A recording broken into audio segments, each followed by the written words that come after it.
నమస్కారం. శుభదినం కార్యక్రమానికి స్వాగతం. మేషరాశి నుంచి మీనరాశి వరకు ద్వాదశ రాశుల వారందరి ఫలితాలు ఈరోజు ఏ విధంగా ఉన్నాయి, వారందరూ కూడా పాటించాల్సిన పరిహారాలు ఏంటి, తీసుకోవాల్సిన జాగ్రత్తలు, ఇటువంటి అంశాలతో పాటు నేటి పంచాంగ వివరాలు, అలాగే నేటి విశిష్టం ఇత్యాది అంశాలన్నీ కూడా పూర్తిగా తెలియజేసేందుకు మనతో పాటు ఉన్నారు విశ్వవిద్యాలయ అగ్రశ్రేణి, తొలి మహిళ, జ్యోతిష్య వాస్తుశాస్త్ర పట్టభద్ర, పంచాంగకర్త, జ్యోతిష్య మహోపాధ్యాయ, అలాగే జ్యోతిష శాస్త్రంలో PhD గోల్డ్ మెడలిస్ట్ అయినటువంటి డాక్టర్ ఈడ్పుగంటి పద్మజరాణి గారు. వారితో మాట్లాడదాం. నేటి రాశి ఫలితాల గురించి అడిగి తెలుసుకుందాం. నేటి పంచాంగం. అమ్మ, ముందుగా నేటి పంచాంగ వివరాలు తెలియచేయండి. 14/12/2024 శ్రీ క్రోధినామ సంవత్సరం, దక్షిణాయనం, మార్గశిర మాసం, శుక్లపక్షం, శనివారం. సూర్యోదయం ఉదయం 6:38, సూర్యాస్తమయం సాయంత్రం 5:44, తిథి చతుర్దశి సాయంత్రం 4:58 వరకు, నక్షత్రం రోహిణి రాత్రి తెల్లవారుజామున 3:54 వరకు. యోగాలు సిద్ధ ఉదయం 8:27 వరకు, కరణం వణిజ సాయంత్రం 4:58 వరకు, అలాగే విష్టి రాత్రి తెల్లవారుజామున 3:42, రాహుకాలం ఉదయం 9:25 నుంచి 10:48 వరకు, గుళిక కాలం ఉదయం 6:38 నుంచి 8:01 వరకు, యమగండం మధ్యాహ్నం 1:34 నుంచి 2:58 వరకు, అభిజిత్ ముహూర్తం ఉదయం 11:49 నుంచి 12:33 వరకు, దుర్ముహూర్తం ఉదయం 6:38 నుంచి 7:22 వరకు, అలాగే ఉదయం 7:22 నుంచి 8:07 వరకు, అమృతకాలం రాత్రి తెల్లవారుజామున 12:57 నుంచి 2:26, వర్జం రాత్రి 8:32 నుంచి 10:01 వరకు. ఇది నేటి పంచాంగం. నేటి రాశి ఫలితాలు. మేషరాశి.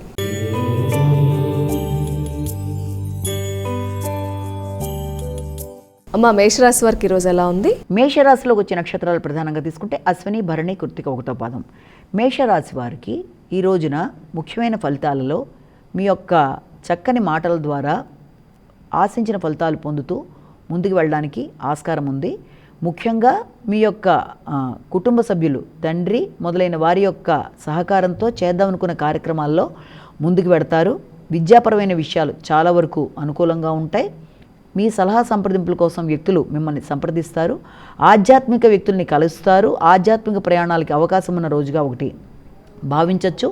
ఆర్థిక సంబంధమైన విషయాలు చాలా వరకు అనుకూలంగా ఉంటాయి. మాటలతో ఆశించిన ఫలితాలు పొందడానికి అనుకూలమైన రోజుగా మనం ఈ రోజుని భావించవచ్చు. వృషభ రాశి.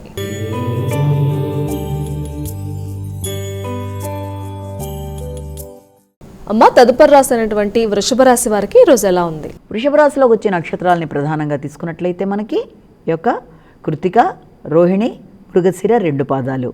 ఈ యొక్క వృషభ రాశి వాళ్ళకి ఈ రోజున అన్ని విధాలుగా కూడా అనుకూలమైన సమయంగా భావించవచ్చు. ముఖ్యంగా చేద్దామనుకుంటున్న కార్యక్రమాల్లో అన్నీ ముందుకు వెళతారు. లక్ష్యాన్ని ఏర్పరచుకుని లక్ష్య సాధన దిశగా కృషి చేస్తూ ముందుకు వెళ్ళడానికి చేసే కార్యక్రమాల్లో వ్యక్తుల సహకారం, ముఖ్యంగా తోబుట్టువుల సహకారం బాగుంటుంది. అది కూడా సోదరీ వర్గం సహకారంతో అనుకున్న పనులు సాధించడానికి చేసే కార్యక్రమాలు చాలా వరకు అనుకూలంగా ఉంటాయి. ఆరోగ్యపరమైన విషయాలు కూడా చాలా చక్కగా అనుకూలంగా ఉంటాయి. ఎదురు చూస్తున్న విషయాలలో మంచి విషయాలని, మంచిగా ఎదురు చూస్తున్న సమావేశాలకి, అలాంటి వాటన్నిటిలోనూ పాల్గొనడానికి ఆస్కారం ఉన్న రోజుగా భావించవచ్చు. మిథున రాశి.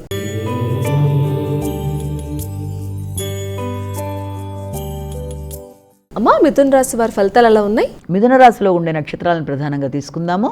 మిథున రాశిలో మృగశిర, ఆరుద్ర, పునర్వసు 3 పాదాలు. మిథున రాశి వాళ్ళకి ఈ రోజున ముఖ్యమైన విషయాలలో పెద్దల యొక్క సలహా సంప్రదింపులతో ఆధ్యాత్మిక పర్యటనలు, అలాగే ప్రవచనాలు వినడం మొదలైన వాటికి ఆస్కారం అనేది ఒకటి. దాంతోపాటుగా ఆర్థిక వ్యవహారాల్లో కొంత పెట్టుబడుల కొరకు ప్రయత్నాలు చేస్తారు.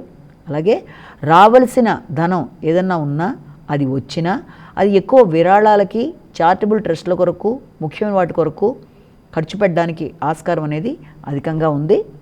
అలాగే వృత్తికి సంబంధించిన విషయాల్లో కూడా, వృత్తికి సంబంధించిన ప్రయాణాలకు సంబంధించిన విషయాల్లోనైనా సరే ఆర్థికంగా మీకు కొంత ఈ రోజున ఖర్చులు లాంటి వాటికి అవకాశం ఉంది. కర్కాటక రాశి.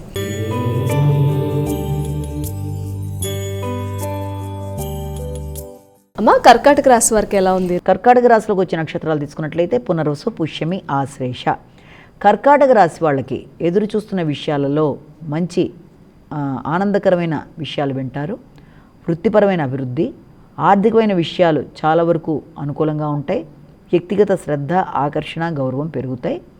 మాట విలువ పెరుగుతుంది, గౌరవం కీర్తి ప్రతిష్టలు పెరుగుతాయి, అనుకున్న పనుల్లో అనుకున్న విజయాలు సాధిస్తూ ముందుకు పెడతారు. సింహరాశి.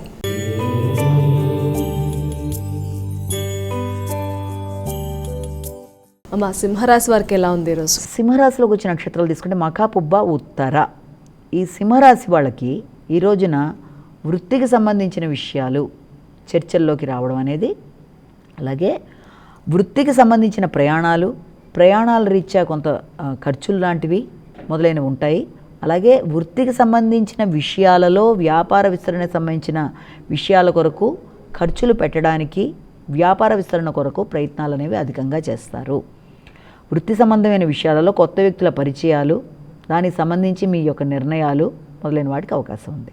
కన్యా రాశి.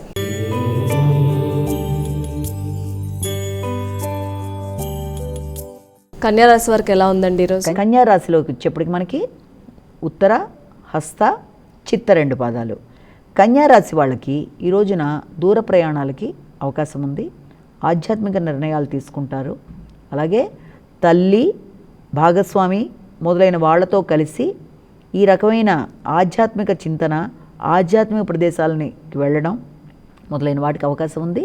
అలాగే అలాంటి ఆధ్యాత్మిక సంబంధమైన పుస్తకాలు కొనుగోలుకి మొదలైన వాటికి, ప్రచురణలకి మొదలైన వాటి కొరకు ప్రయత్నాలు అధికం చేస్తారు. తులారాశి.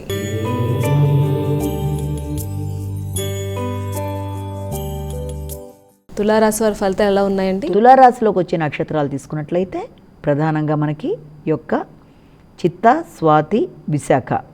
తులారాశిలో ఈ రోజున తులారాశికి సంబంధించిన విషయాలలో ఉన్నత స్థాయి వ్యక్తులు, ముఖ్యంగా రాజకీయ నాయకులు, పలుకుబడి కలిగిన వ్యక్తుల సహకారంతో మీరు కొన్ని నిర్ణయాలు తీసుకోవడం, వారి సలహా సంప్రదింపులతో నూతన ప్రయత్నాలు చేయడం, వృత్తిపరంగా కానీ లేకపోతే మీ యొక్క రుణాలకు సంబంధించిన విషయాల్లో కానీ వారి యొక్క సహాయ సహకారాలతో మీరు ముందుకు వెళ్ళడం మొదలైన వాటికి అవకాశం ఉంది.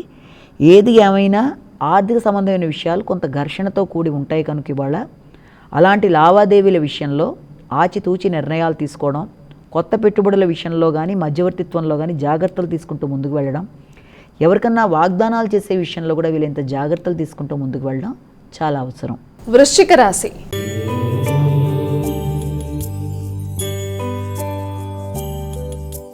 మా వృశ్చిక రాశి వారి ఫలితాలు ఎలా ఉన్నాయి? వృశ్చిక రాశిలోకి వచ్చే నక్షత్రాలు విశాఖ, అనురాధ, జ్యేష్ఠ. వృశ్చిక రాశి వాళ్ళకి ఈ రోజున భాగస్వామి వ్యవహారాలు అనుకూలంగా ఉంటాయి. జీవిత భాగస్వామి యొక్క వృద్ధి కొరకు మీరు చేసే ప్రయత్నాలు అనుకూలంగా ఉంటాయి. సంఘంలో గుర్తింపు, గౌరవం, పరపతి పెరుగుతుంది. నూతన పరిచయాలు ఏర్పడతాయి. ఆ పరిచయాల ద్వారా వ్యాపార విస్తరణ కొరకు కానీ నూతన నిర్ణయాలకు కానీ మీరు తీసుకునే విధానాలు చాలా వరకు అనుకూలంగా ఉంటాయి. ధనస్సు రాశి.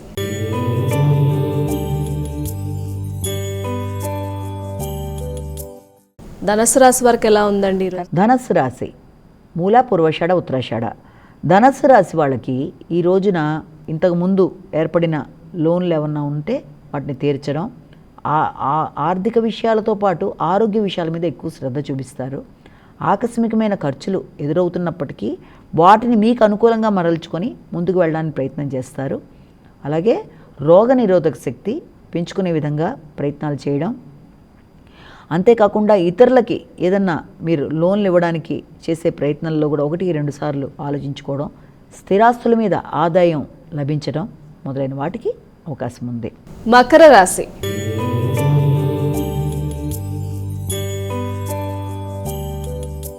మా మకర రాశి వారి ఫలితాలు ఎలా ఉన్నాయి? మకర రాశిలోకి వచ్చే నక్షత్రాలు తీసుకుంటే ఉత్తరాషాఢ, శ్రవణం, ధనిష్ట. మకర రాశి వాళ్ళకి ఆలోచనలు అనుకూలంగా ఉంటాయి.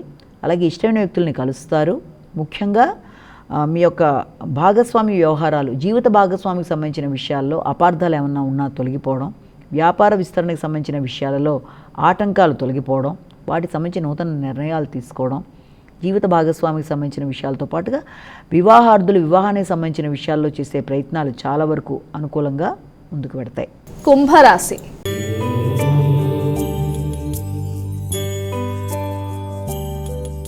కుంభరాశి వారికి ఎలా ఉందండి ఈరోజు? కుంభరాశికి సంబంధించిన నక్షత్రాలు ధనిష్ట, శతభిషం, పూర్వభాద్ర. కుంభరాశిలో విద్యాపరమైన విషయాల్లో నూతన అంశాలు తెలుసుకుంటారు.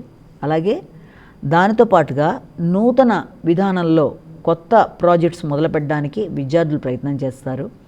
ఖరీదైన వాహన కొనుగోలు కొరకు చేసే ప్రయత్నాలు, గృహ నిర్మాణ విషయంలో కానీ ఆల్రెడీ ఉంటున్న ఇంటిని ఎక్స్టెండ్ చేయడానికి చేసే ప్రయత్నాలు, అలాగే స్థలాలకు సంబంధించిన విషయాల్లో ఈ రోజున కొన్ని నిర్ణయాలు తీసుకుంటారు.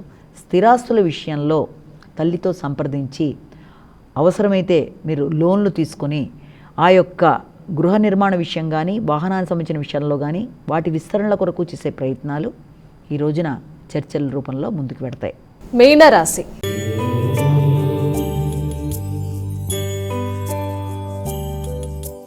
అమ్మ, చివరి రాశి అనేటువంటి మీనరాశి వరకు ఎలా ఉంది ఈరోజు? మీనరాశి పూర్వభద్ర, ఉత్తరభద్ర, రేవతి. మీనరాశి వాళ్ళకి ఈ రోజున వ్యక్తుల సహకారం బాగుంటుంది. మిత్రులు చక్కగా సమయానికి సహకరిస్తారు. అలాగే దాంతోపాటుగా మీ వ్యక్తిగత గౌరవం పెరుగుతుంది. ప్రశాంతత తక్కువగా ఉన్న వృత్తిపరమైన విషయాలలో మీ ముఖ్యమైన స్నేహితులు సన్నిహితులు సహకరించడం, ప్రచురణ విభాగాలు బాగుండడం, అంతేకాకుండా ప్రయాణాలతో పాటు కమ్యూనికేషన్ కూడా చాలా వరకు అనుకూలంగా ఉంటుంది. చాలా చక్కగా మాట్లాడి అనుకున్న పనులు సాధించుకుంటూ వ్యక్తిగత గౌరవాన్ని పెంచుకుంటూ వృత్తిపరమైన లాభాన్ని పొందుతూ నూతన వృత్తుల కొరకు చేసే ప్రయత్నాలు అనుకూలిస్తూ ముందుకు వెళ్ళడానికి అనుకూలమైన సమయంగా భావించవచ్చు. అమ్మ, మరి ద్వాదశ రాశుల వారందరూ కూడా సులువుగా చేసుకోగలిగే పరిహారం ఉంటే తెలియచేయండి. నేటి పరిహారంలో భాగంగా సాధారణంగా ఎవరైనా వ్యక్తులు తమ ఇష్టదైవాన్ని ప్రార్థించుకోవడంతో రోజును ప్రారంభిస్తారు. దాంతోపాటుగా అవకాశం ఉన్నవాళ్ళు తప్పనిసరిగా 12 రాసుల వాళ్ళు ఈ రోజున దత్తాత్రేయుడికి సంబంధించిన శ్లోకాలు పఠించటం, అలాగే దత్తాత్రేయుడికి సంబంధించిన దేవాలయ సందర్శన, అంటే శ్లోకాలు ఒకవేళ మేము చేయలేం, మాకు ఇబ్బందిగా ఉంది అనుకున్నా శ్రీదత్త శరణం మమ అనే శ్లోకాన్ని పఠించటం చాలా చాలా మంచి ఫలితాన్ని ఇస్తుంది. భగవంతుడి అనుగ్రహం కలుగుతుంది. కనుక దత్త మందిరాలు, దత్తాత్రేయ శ్లోకాలు, దత్తాత్రేయ అష్టోత్తరాలు ఇవి కూడా కుదరకపోతే శ్రీదత్త శరణం మమ చేయడం అనేది చాలా వరకు అనుకూల ఫలితాలు ఇస్తుంది.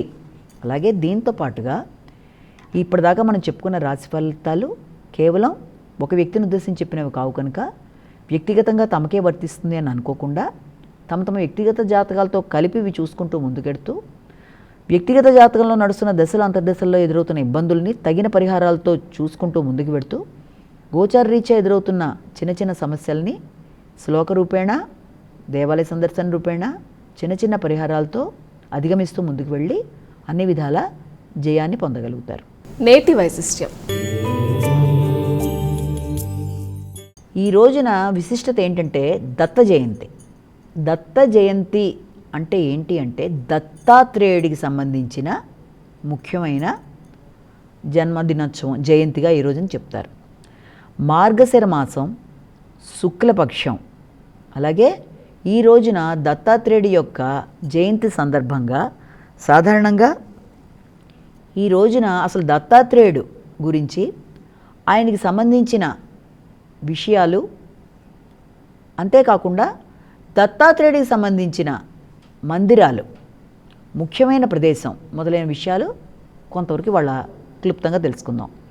అసలు దత్తాత్రేయుడు అంటే ఎవరు? బ్రహ్మ విష్ణు మహేశ్వరుల స్వరూపంగా భావిస్తాం. అందుకే ఆయనకి 3 ముఖాలు ఉంటాయి. బ్రహ్మ విష్ణు మహేశ్వరుల యొక్క రూపంగా ఆయన ఎందుకు భావిస్తాము అంటే అసలు దీనికి సంబంధించిన కథని విషయం కనుక మనం విన్నట్లయితే అనసూయ, అత్రి మహాముని వీళ్ళ గురించి అందరికీ తెలిసే ఉంటుంది. ఒకసారి ఈ యొక్క బ్రహ్మ విష్ణు మహేశ్వరులకు సంబంధించి వారి భార్యలు కొన్ని విషయాలు మాట్లాడుకుంటూ సరదాగా మాట్లాడుకుంటున్న సందర్భంలో ఈ యొక్క అనసూయాదేవి యొక్క గొప్పతనం గురించి మాటల్లో వచ్చినప్పుడు ఆవిడని టెస్ట్ చేయడానికి, అంటే ఆవిడని పరీక్షించడానికి తమ భర్తల 3 వెళ్ళమని చెప్పి వీళ్ళు చెప్పడం జరుగుతుంది. లక్ష్మీ, సరస్వతి, పార్వతి. అలా చెప్పినప్పుడు వీళ్ళు ఏం చేస్తారంటే 3 కూడా ఆవిడ దగ్గరికి వెళ్ళడానికి ప్రయత్నం చేస్తూ ఆ వెడుతున్న ప్రదేశంలో భూలోకంలో ఎంత చక్కగా ఉంది, ఈ వనరులు ఎంత బాగున్నాయి, ఈ ప్రకృతి ఎంత బాగుంది, ఈ వాతావరణం ఎంత బాగుంది, చక్కటి సెలయేళ్ళు ఎంత బాగున్నాయి, అక్కడ పరిసరం, అక్కడ చిన్న చిన్న కుటీరాలు చక్కగా ఉన్నాయి, ఈ వాతావరణం, ఈ చక్కని ప్రకృతి, సెలయేర్లు ఇవన్నీ కూడా హృదయానికి ఆనందాన్ని కలిగిస్తున్నాయి కదా, ఇలాంటి ప్రదేశంలో ఉంటే ఎంత బాగుంటుందా అని అనుకుంటూ 3 కూడా ఈ అత్రి మహాముని అనసూయ ఉన్న ప్రదేశానికి వెళ్తారు. ఆవిడ చాలా మహాసాధ్వి. అనసూయాదేవి అంటే మామూలు విషయం కాదు. ఆవిడ ఎంత గొప్ప వ్యక్తి అంటే ఆవిడ చాలా చాలా చాలా అందరూ కూడా నమస్కారం పెట్టే స్థాయిలో ఆ వ్యక్తి ఉండడం జరుగుతుంది. ఆవిడ దగ్గరికి వెళ్ళినప్పుడు వీళ్ళ ముగ్గురిని కూడా వెళ్ళి మాకు ముగ్గురు వచ్చి మాకు భోజనం కావాలి అని అడిగినప్పుడు ఆవిడ మీరు మొత్తం బ్రహ్మ విష్ణు మహేశ్వరుల సమయానికి మా ఇంటికి వచ్చారు, తప్పకుండా మీకు ఆహారాన్ని వడ్డిస్తానని చెప్పి ఆవిడ పిలుస్తుంది. పిలిచిన తర్వాత వీళ్ళు ముగ్గురు కలిపి ఆవిడ ఒక విడ్డూరమైన విచిత్రమైన కోరిక కోరుతారు ఆవిడని ఆహారం వడ్డించే సమయానికి. అది ఆవిడకి ఇబ్బందికరంగా ఉండడం వల్ల ఆవిడ ఏం చేస్తుందంటే ఆవిడ వెంటనే భర్తను తలుచుకొని విషయాన్ని గ్రహిస్తుంది. వచ్చిన వాళ్ళు సాధారణ మనుషులు కాదు, బ్రహ్మ విష్ణు మహేశ్వరులు ఈ రూపంలో వచ్చారు. అంతటి వారు తమ ఇంటికి వచ్చి తమని ఈ రూపంలో అడగడం అది చాలా గొప్ప విషయం. వాళ్ళు మా ఇంటికి ఈ రోజున భోజనానికి వచ్చారు, వాళ్ళ యొక్క నేను ఇది చేయాలని చెప్పి ఆవిడ వెంటనే తన గొప్పతనంతో వెంటనే వాళ్ళ ముగ్గురు శిశువులుగా చేసేస్తుంది. అంటే చిన్నపిల్లలుగా చేసేసి వాళ్ళ ముగ్గురిని కూడా మాతృత్వంతో వారికి పాలిచ్చి వాళ్ళ ముగ్గురిని పడుకోబెట్టి ఉయ్యాలుపుతూ ఉంటుంది. ఈ లోపల అత్రి ఋషి వచ్చి జరిగిన విషయం తెలుసుకుంటాడు. ఆయన దివ్య దృష్టితో జరిగిందంతా అర్థమవుతుంది ఆయనకి. ఓహో ఇలా అయిందా అని అనుకుంటాడు. తర్వాత వాళ్ళ ముగ్గురిని చక్కగా ఆవిడ ఎంతో ప్రేమగా ముద్దు బిడ్డల్లాగా వాళ్ళ ముగ్గురిని చూసుకొని ఇది చేస్తూ ఉంటుంది. వెళ్ళిన వాళ్ళు ఎంతకీ తిరిగి రాలేదేమిటి అని చెప్పి ఈ లోపల కంగారు పడతారు. ఈ యొక్క లక్ష్మీదేవి, పార్వతి, వీళ్ళందరూ కూడా సరస్వతి వాళ్ళు ఏం చేస్తారంటే వస్తారు ఇక్కడికి. వచ్చేట సమయానికి కూడా ఇవి చక్కగా వాళ్ళ ముగ్గురిని ఇది చేస్తుంటే వాళ్ళు వచ్చేటప్పుడు ఎలా అనుకున్నారు బ్రహ్మ విష్ణు మహేశ్వరులు ఆనందంగా, ప్రకృతి బాగుంది, ఈ యొక్క వాతావరణం బాగుంది, ఈ సెలయేర్లు బాగున్నాయి, ఇదే ప్రదేశంలో కొంతకాలం ఉంటే బాగుండు, లేకపోతే ఈ యొక్క చక్కటి ఈ వాతావరణం ఎంతో అనుకూలంగా ఉంది, ఈ యొక్క కుటీరం బాగుంది, ఇలాంటి ప్రదేశంలో ఉండాలనుకుంటూ వచ్చారు కదా. వాళ్ళకి నిజంగానే అక్కడ బాల్యం చాలా చక్కగా గడుస్తుంది. ఎందుకంటే చిన్న చిన్న పిల్లలు అయిపోయారు కదా. అయిపోయిన సందర్భంలో వాళ్ళకి అలా గడుస్తుంటే ఈ లోపల వీళ్ళు వస్తారు ముగ్గురు. ఏంటి వీళ్ళు చూసేప్పుడు ముగ్గురు ఉయ్యాల్లో చిన్నపిల్లల్లాగా ఉండి కొంచెం ఇదవుతున్నారు. బాల్య చేష్టలు చూసేప్పటికీ వాళ్ళ ముగ్గురు ఆవిడ్ని వాళ్ళ తప్పిదం తెలుసుకొని ఆవిడ్ని అడుగుతారు. ఇలాగా అయ్యేటప్పటికీ మొత్తానికి ఆవిడ సరే అని చెప్పి మళ్ళీ వాళ్ళని ముగ్గురిని మామూలుగా చేసేస్తుంది. వాళ్ళ ముగ్గురులో వాళ్ళు అడుగుతారనమాట, అమ్మ మాకు చక్కగా నీకు ఏదైనా వరం ఇస్తాం కోరుకోమని అన్నప్పుడు, నాకు కావాల్సిన వరం ఉంది, నాకు మీరు బిడ్డలుగా వస్తే అంతకు మించి ఏం కావాలంటే ముగ్గురు కలిపి అంటే దత్తుడుగా అంటే తనకి బిడ్డగా కావాలని ఆవిడ కోరుకుంటుంది. వెంటనే వాళ్ళ ముగ్గురు కలిసి ఏకరూపంలో బ్రహ్మ విష్ణు మహేశ్వరులు, అందులో బ్రహ్మ యొక్క అంశతో చంద్రుడు, విష్ణు యొక్క అంశతో దత్తుడు, అలాగే ఈయన యొక్క అంశతో ఎవరు మన శివుడి యొక్క అంశ దుర్వాసుడు, వీళ్ళందరూ కూడా రావడం జరుగుతుంది. అయితే దత్తాత్రేయుడు చాలా చక్కగా ఆయన జీవనాన్ని అక్కడ మొదలుపెట్టడం, చాలా చక్కగా తల్లిదండ్రులకి అనుకూలంగా ఆయన ఉంటూ కొంతకాలం తర్వాత ఆయన అలా దీన్ని దత్తాత్రేయుడి యొక్క ఇదిగా చెప్తారు. అయితే ఈ దత్తాత్రేయుడి యొక్క రూపం ఇలా ఉన్నా ఈయన తర్వాత ఎక్కడెక్కడ ఆయన రావడం జరిగింది అంటే ఆయన ప్రప్రథమ అవతారం శ్రీపాద శ్రీవల్లభుడిగా ఆయన్ని పిఠాపురంలో చూస్తాం. 1320 ఆ ప్రాంతాల్లో ఆయన మనిషి రూపంలో ఆయన అక్కడ సుమతి శర్మ గారిని వాళ్ళకి వ్యక్తిగా పుట్టడం అనేది శ్రీపాద శ్రీవల్లభుడిగా ఆయన జననం జరుగుతుంది. దత్తాత్రేయుడి యొక్క ప్రథమ అవతారంలో ఆయన. తర్వాత రెండో అవతారంలో ఆయన నృసింహ సరస్వతిగా ఆయన ఎక్కడంటే మనకి గాణగపూర్లోను, నరసింహబాడి అంటే కొల్హాపూర్ వెళ్ళే దారిలో మనకు వస్తుంది. ఇవన్నీ కూడా దత్తక్షేత్రాలు. కానీ ఈయన ఇక్కడ శ్రీపాద శ్రీవల్లభుడిగా జన్మించినా కూడా ఆయన ఇక్కడ కొంతకాలం ఉండి ఆయన తన చర్యలన్నీ చేసి, ఎందుకంటే తర్వాత ఆయన అక్కడి నుంచి కురుపురం వెళ్ళిపోయారు. అక్కడి నుంచి అదే ఎక్కడంటే మనకి కురుగడ్డి అని కూడా అంటారు దాన్ని. ఆ ప్రదేశం ఎక్కడ ఉంటుంది మళ్ళీ మనకి వెళితే దాదాపుగాను ఈ యొక్క తెలంగాణకి తర్వాత ఈ యొక్క ఈ బెంగుళూరు అంటే ఈ కర్ణాటకకి మధ్యప్రదేశంలో అది మధ్యగా వెళ్ళే దారిలో వస్తుంది. మహబూబ్ నగర్ ఆ సరౌండింగ్స్లో అది కురుగడ్డి అంటారు. ఒక ద్వీప ప్రదేశంలా ఉంటుంది. అక్కడ ఆయన అవతారాన్ని చాలించాడు. అంటే ఇక్కడ ఆయన కర్మభూమి పిఠాపురం అయితే శ్రీపాద శ్రీవల్లభుడిగా అక్కడ ఆయన దాంట్లో తపోభూమిగా ఆయన్ని చెప్తారు. తర్వాత ఆయన చాలా ప్రదేశాల్లో ఆయన నడయాడినా కూడా ముఖ్యంగా మనం ఇప్పుడు చెప్పుకునే ఈ శ్రీపాద దత్తాత్రేయుడు శ్రీపాద శ్రీవల్లభుడిగా ఆయన జన్మించిన ఈ ప్రదేశం ఇప్పుడు ఈ పిఠాపురం గురించి చెప్పుకున్నప్పుడు పిఠాపురం అనే దాంట్లో ప్రధాన దత్తాత్రేయుడి రూపంలో ఆయన జన్మించడం జరిగింది. ఆ జన్మించిన తర్వాత ఆ పిఠాపురం క్షేత్రానికి చాలా విశేషాలు ఉన్నాయి. అంటే శ్రీపాద శ్రీవల్లభుడిగా ఆయన రావడం, తర్వాత ఆయన అక్కడ ఆయన సంబంధించిన ఆ ప్రదేశంలోనే ఆయన చాలా కాలం ఆయన నివసించడం, దాంతోపాటుగా అదే ప్రదేశంలో ఔదుంబర వృక్షం అనేది ఏర్పడడం, ఇక్కడ ఆయన్ని ప్రధానంగా ఆయన రూపంలోనే ఆయన్ని పూజలు చేస్తారు, అన్నీ జరుగుతూ ఉంటాయి.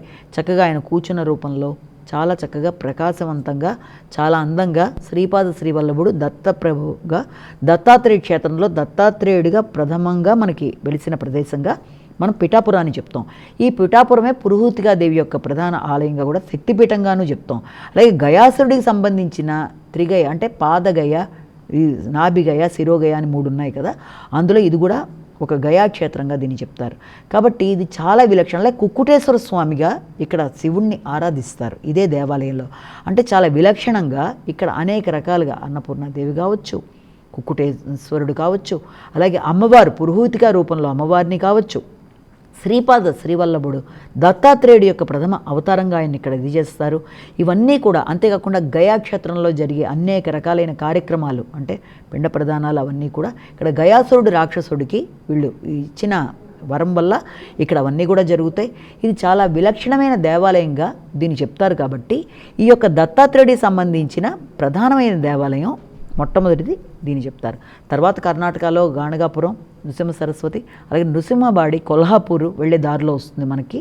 అది కూడా పంచగంగా క్షేత్రంగా అక్కడ దాన్ని చాలా ఫేమస్ అనమాట. అది నృసింహబాడి కూడా ఇలా చెప్తారు. అయితే ఇప్పుడు మనం చెప్పే దాంట్లో చివరిగా ఈ యొక్క దత్తాత్రేయుడు ఒకరోజు సంతోషంగా ఆయన తిరుగుతున్నప్పుడు ఆయన్ని ఒక మహారాజు ప్రశ్నిస్తాడు, నువ్వు ఇంత సంతోషంగా ఉన్నావు కదా, నీ గురువు ఎవరు, మీ సంతోషానికి కారణం ఏంటంటే నా గురువు ఆత్మ, నా గురువు, నేను 24 మంది వ్యక్తుల దగ్గర నుంచి 24 విషయాలు నేర్చుకున్నాను అంటూ 24 మంది వ్యక్తుల విషయాలు ఆయన చెప్తాడు. అందులో పంచభూతాలు వస్తాయి, సూర్యచంద్రులు వస్తారు, తెనిటి వస్తుంది, తర్వాత అనేక రకాలైనవన్నీ కూడా వస్తూ ఏనుగు, అనేక రకాల సాలీడు అన్నిటి గురించి ఆయన చెప్పుకుంటూ వస్తాడు. అందులో ఒకే ఒక్క దాని గురించి మనం చెప్పుకుందాం, ఎందుకంటే సమయం సరిపోదు కాబట్టి. ముఖ్యంగా భూమి నాకు గురువు అంటాడు ఆయన. ఎందుకు గురువు అన్న దానికి కూడా ఆయన ఏం చెప్తారంటే సమాధానం, 24 గురువుల్లో ఒకటి భూమి. భూమికి ఉన్న సహనం దేనికి లేదు. భూమిని మనం ఎంత ఇది చేసినా, ఎంత ఇబ్బంది పెట్టినా, భూమి మీద మనం ఎన్ని రకాల విలక్షణమైన కార్యక్రమాలు చేసి భూమిని ఇబ్బంది పెట్టినా, భూమి అవేమీ పట్టించుకోకుండా సహనంగా తన మీద వృక్షాలు అన్ని ఆహార పదార్థాలని పెంచి మన జీవనాధారానికి మూలమైంది. కాబట్టి అంత గొప్పదైన భూమి నుంచి సహనము అనేది నేను నేర్చుకున్నాను అని చెప్తాడు ఆయన. అంటే ఒక్కొక్క ప్రదేశం నుంచి ఒక్కొక్కటి నేర్చుకున్నాను. భూమి నుంచి, నీటి నుంచి, నీరు అన్నిటినీ శుద్ధి చేసేస్తుంది. అలాగే జ్ఞానం కలిగిన వ్యక్తి తన పక్కన కామ, క్రోధ, మోహ, లోభ, స్వార్థాలు ఉండే వ్యక్తులు ఎంతమంది తన చుట్టుపక్కల ఉన్నా కూడా వాటిని నీరు శుద్ధి చేసినట్టుగా చేసేసి తన యొక్క విజ్ఞానాన్ని ప్రదర్శించాలి అని చెప్తూ 24 మంది గురువుల గురించి అద్భుతంగా ఆయన చెప్పడం జరిగింది. కాబట్టి దత్తాత్రేయుడు ప్రధానమైన గురువు. ఆయన దగ్గర నుంచి నేర్చుకోవాల్సినవి ఎన్నో ఉన్నాయి. ఆయన త్రిమూర్తి అవతారంగా ఆయన చెప్తారు. కాబట్టి దత్తాత్రేయుడి జయంతి నాడు ఆయన్ని స్మరించుకుంటూ, ఆయన సంబంధించిన శ్రీదత్త శరణమ్మ చేసుకుంటూ, దత్తాత్రేయుడి యొక్క 24 మంది గురువులైన వాళ్ళల్లో కనీసం మనం కొన్నైనా అవలంబించి తప్పనిసరిగా ఆయన మార్గంలో పెడుతూ ఆయన పరిపూర్ణుడైన గురువుగా ఆయన మనం భావించి ముందుకెళ్ళినట్లయితే అన్ని విధాల మానసిక శారీరక సౌఖ్యంతో పాటు మానసిక ఆనందం మనిషి అన్ని విధాలుగా బాగుంటారన్న విషయాన్ని మనం గుర్తించాలి. నమస్కారం. వీక్షించారు కదండి, ఇది ఈనాటి శుభదినం కార్యక్రమం. నమస్కారం.